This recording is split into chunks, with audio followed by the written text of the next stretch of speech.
আল্লাহ পাক যদি এতই দয়ালু হন যে শিরিক ছাড়া সমস্ত পাপ তিনি মাফ করতে রাজি থাকেন, তাহলে কেন 1999টা মানুষ জাহান্নামে যাবে? উত্তর দেন এখন। এটা ভ্যালিড প্রশ্ন না? ভালো প্রশ্ন না এটা? আল্লাহ পাক যদি এতই দয়ালু হন, কিন্তু ঘোষণা করলেন শিরিক ছাড়া যে কোনো পাপ আমি যাকে ইচ্ছা মাফ করে দেব।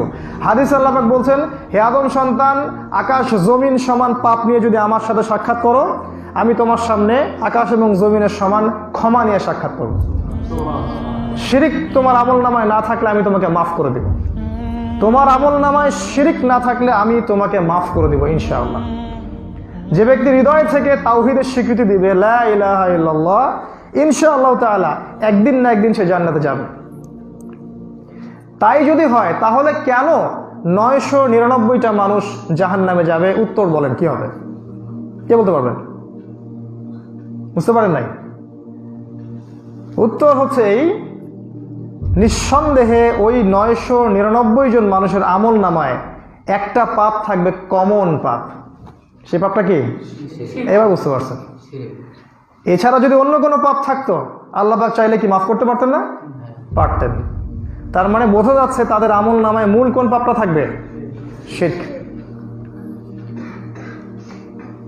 শিরক চিন্তায় হয়, চিন্তার মধ্যে শিরক হয়, আকীদায় শিরক হয়, আমলে শিরক হয়, কথার মধ্যে শিরক হয়, ইসলামের কাছে পূর্ণ আত্মসমর্পণ না করলে শিরক হয়, এবং আল্লাহর হালালকে হারাম করলে শিরক হয়, আল্লাহর হারামকে হালাল করলেও শিরক হয়।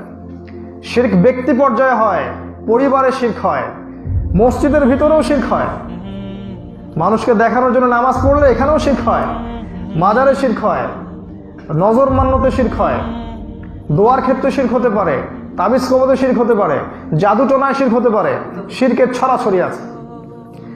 এমনকি শিরক ব্যক্তি পর্যায়ে হয়, পরিবারে হয়, সমাজেও হয়, শিরক রাষ্ট্রীয় পর্যায়ে হয়। কারণ পরিবারের লোকজন আল্লাহর হালালকে হারাম করে না, আর আল্লাহর হারামকে হালাল করে নেয় না। রাষ্ট্র থেকে আল্লাহর হালালকে হারাম করে দেয়া হয় এবং আল্লাহ পাকের হারামকে হালাল করে দেয়া হয়। আমরা সতর্ক করব আপনাদেরকে প্রথমে আজকে, যে আমল নামায় যে পাপ আছে, শিরকের পাপ যেন কোনোদিনও আমল নামায় ঢুকাবেন না।